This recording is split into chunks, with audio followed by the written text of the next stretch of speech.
All right. Well, hey, welcome to Code Freedom. This is episode 217, and I'm really excited today because I have one of my really good friends on the line on this podcast today, Miss Angie Correa. She's out of California. You heard her bio. She's doing some incredible things. So welcome to the show, Miss Angie Correa. Hello, Mr. Bells. Thank you so much for having me. I'm so excited to be here. Man, we're so excited to have you, and man, you're impacting so many people. So it's so fitting to have you on the podcast. And so let's kind of jump right in. According to the bio, you are a career/business coach, and I'd love to know what led to you kind of going into that path. Oh, it's such a great question because I've been reflecting on that a lot, but between the end of last year and the beginning of this year. And so it's such an appropriate time. But, one of the things that really was the catalyst for me to be in this kind of a position was the fact that I got laid off. I actually got laid off from a job. And my belief at that point, after being in an industry for 25 years, was that it was like, I didn't make that decision. And so the universe, God, whoever you want to, believe in or whatever, made the decision for me. And people have been telling me for years and years, you should be a coach, you should be, somebody in personal development. I mean, for years, because I always hired coaches. And so after this layoff, I was consulting for a company. They closed their office. They kind of moved me around and were like, well, where do you want to go? And what do you want to do? And I'm like, this is what I want to do. And it all started by just saying, I want to do it. And let me call a few people. And so I decided to coach other women that were in the same industry that I was in, who had watched my journey and had always given me feedback of, I can't believe you just moved across the country, because at the time I was living in New York and then I moved to LA. I can't believe you left an industry or you switched industries. That was something that I was known for as well. I was in fashion for a long time and went into advertising and then became an entrepreneur. And so I called up 10 women and I said, listen, I'm launching my first mastermind ever, and it's going to help you move up in your career or move out of your career, whichever one you decide is totally fine. But it's really to get confident in yourself and what you're doing and your skills and your abilities and how you can really co-create and design a life that you can really be proud of and be, not trapped in, but really expanded in. And that's how it all got started almost 10 years ago now. It's crazy. Wow, that's amazing. And what's crazy to me is that, if I understand correctly, they moved you from New York to California only to shortly lay you off and just kind of leave you out there. Right, exactly. And I think, and so that's actually a really great story too, because 5 months prior to me moving to California, I was at a big event and they were doing these interviews like in the hallway of the hotel. And the theme of the event was big dreams. And they were just going up to people with the microphone being like, well, what's your big dream? What's your big dream? And I just went up and I was like, my big dream is to move someplace where it has palm trees and I'm close to the beach and it's sunshine and 70 every day, like kind of almost in jest, like I was kind of joking. And then we went into the main auditorium. There must have been like 10,000 people at this event. And on the big screen, I mean, I still get chills to this day. On the big screen, my face comes up and that's what I say. And I'm like, whoa. And no lie, 5 months later, I was sitting in my old boss's house. I had gone over for a holiday party and she's like, I need somebody on the West Coast. Do you know of anyone? I was divorced. I had no kids. I had no ties. And I'm like, it's me. I just claimed it. And now it's here. And I didn't at that moment put it 2 and 2 together, but then I realized later, I was like, I manifested that. I prayed for it. I like that was one of my deepest desires and I made it happen. And that's how powerful any of us can be when we really desire something, so that story just always like blows my mind. Cause I'm like, I was meant to be in California and I was meant to start my business here and not, be working in corporate anymore.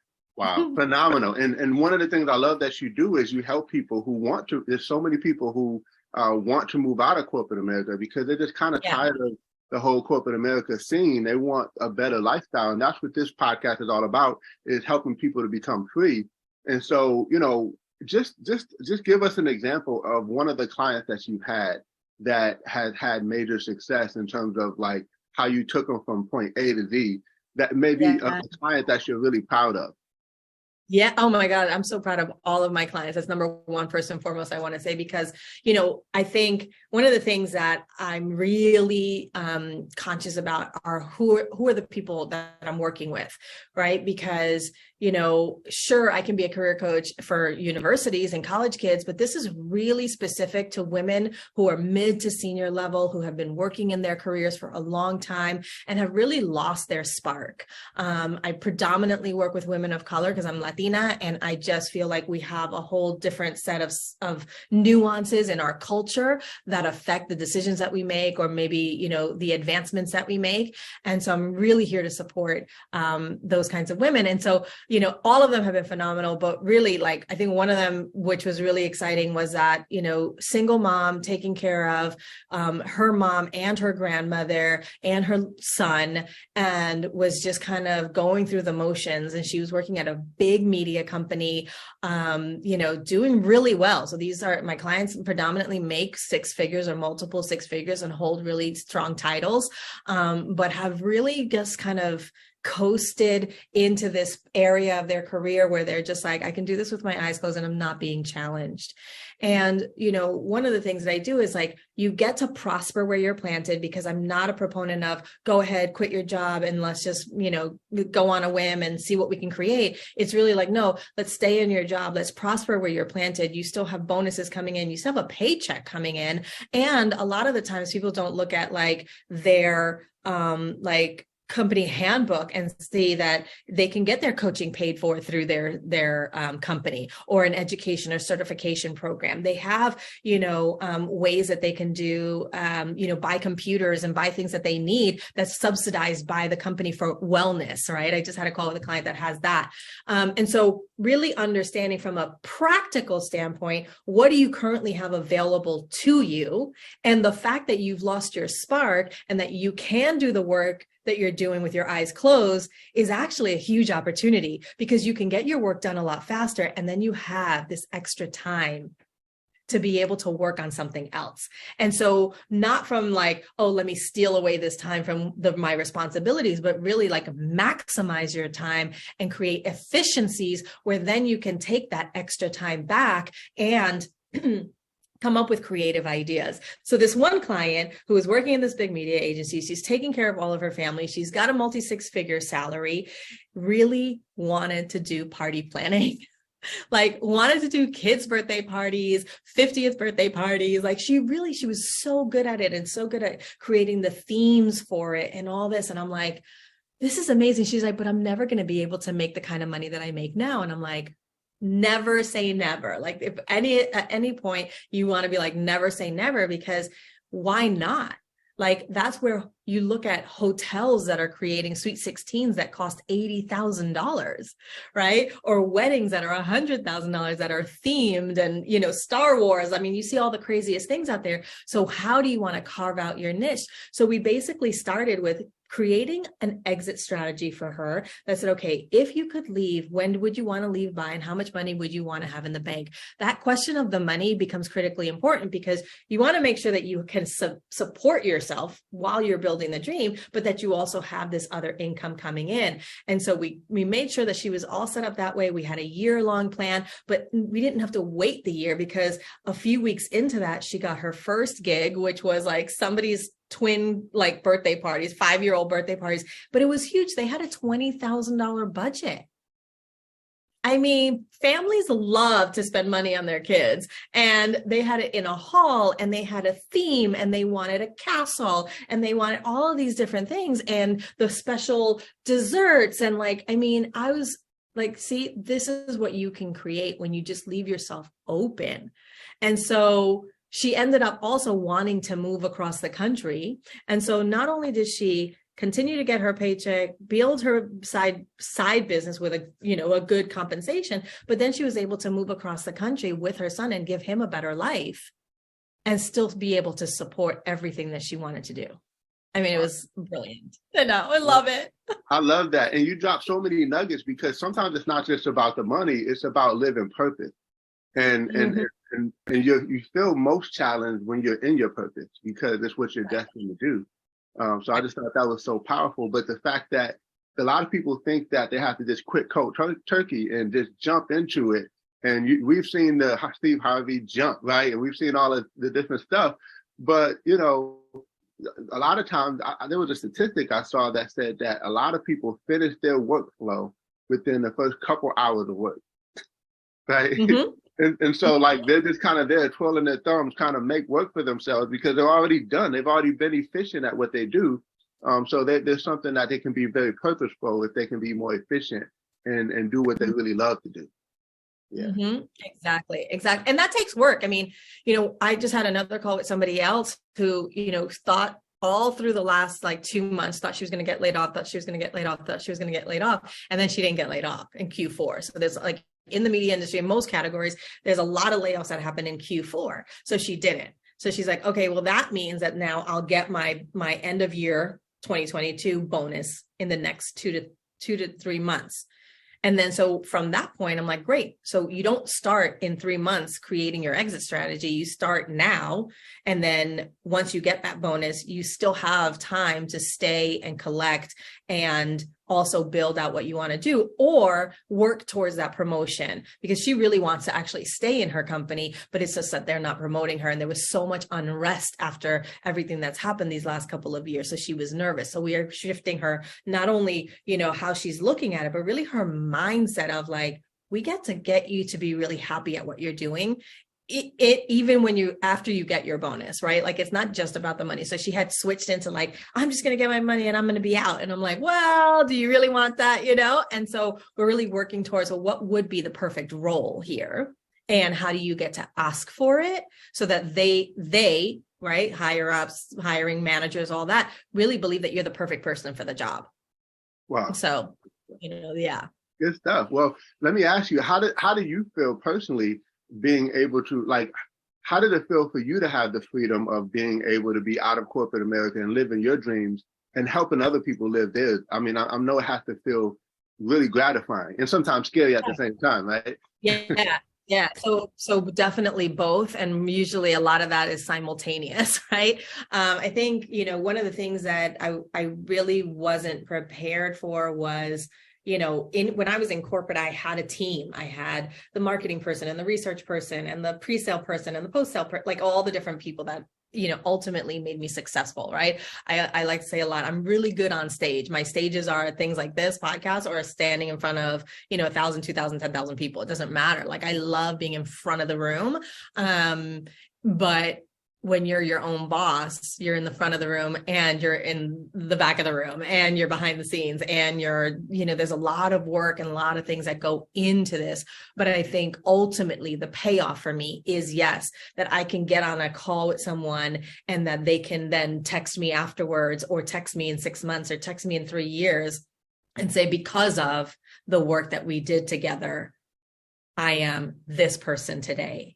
You know, and one of the things that I talk about a lot with my clients and, you know, on shows like this is, you know, we get to make the next half the best half. And I'm speaking to those people who are in their 40s and 50s. And I'm also speaking from the perspective of like in my family, my grandparents all lived past 100 years old. So that's how I see the second half, right? When so many people, it's like actually 37 is about midway through. So if you think about, well, where are you right now? And like, what do you get to create? And if you had support to quantum leap that success, and now you can attribute that back to a collectiveness, then I mean, I don't ever take credit for what happens in my clients' lives. I just love opening doors. Like that's just my favorite thing to do. And then, yeah, when they send me a message, I'm just like, wow, like, because I committed to this, you know, it's exciting. Yeah, that's good stuff. I mean, it's got to feel so gratifying being in that position to help people in that way.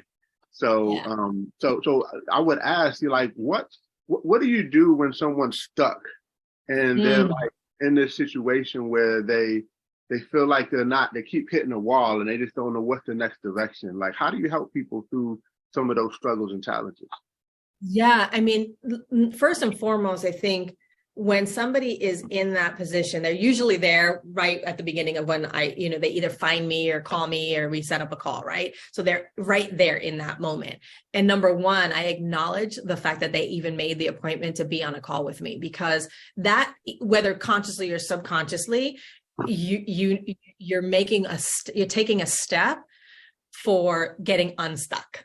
And they don't sometimes realize that. And I think that especially with women, there's so much that we just power through that we don't acknowledge. But in actuality, that moment of being stuck and then saying, "But wait, this person said something, or I saw this person somewhere and I want to get on a call with her and see if she could support me because I know that something's going on." Usually that's number one. I want to acknowledge that, because that's the first step to being unstuck, is to say, I am ready to make a big shift and change. So that's number one. Number two is the first thing that I do, whether they work with me or not, is that I have them write down all of the things that they've accomplished in a big, big, big way.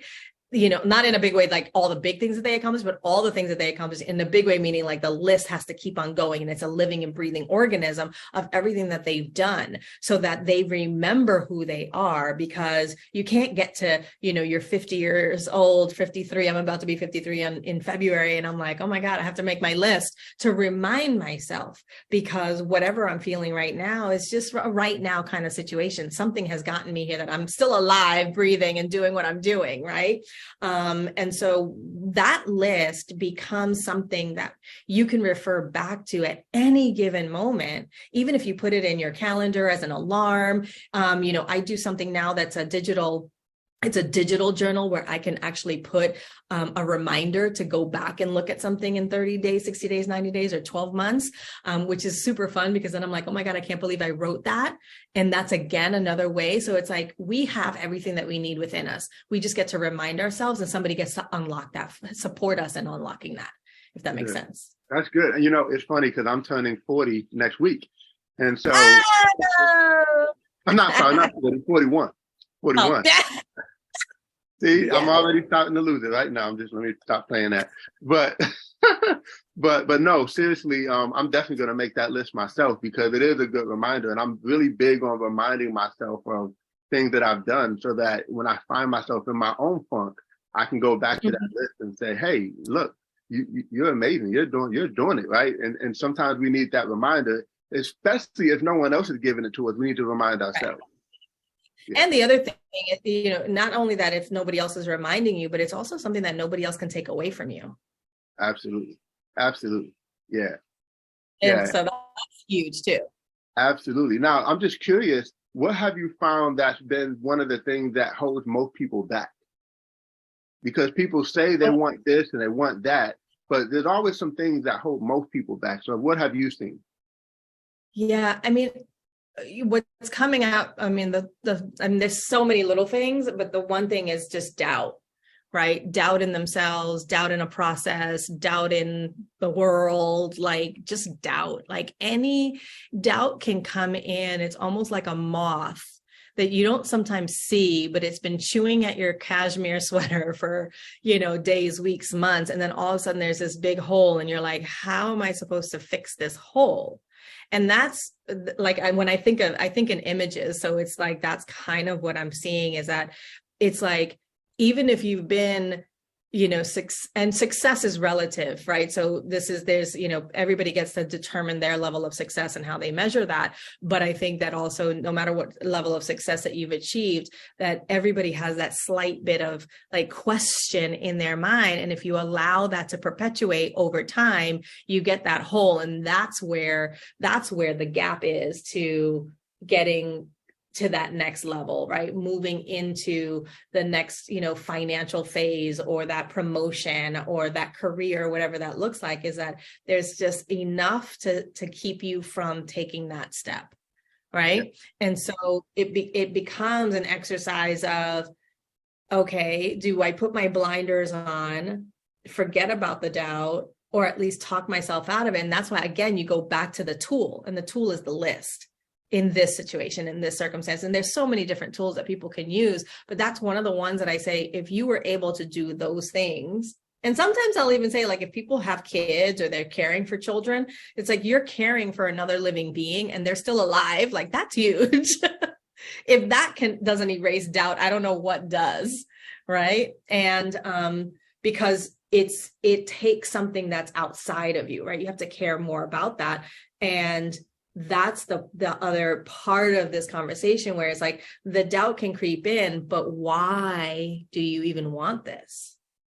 Like, what's that golden nugget that you want? And a lot of the time is they want to be of service to others and are so afraid of failing the others that then they in turn fail themselves. Mm-hmm. And that's painful, because you can I viscerally, even saying it, I feel it. Like, that's one of my biggest things is,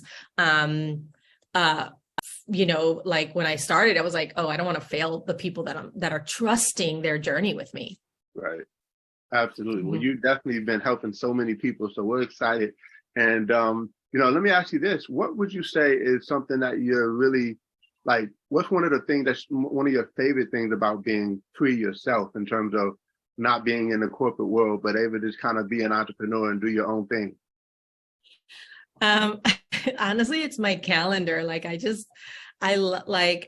so I have insomnia. So one thing is, like, I have insomnia. And so I'm like, I don't sleep. There's days and days that I don't sleep.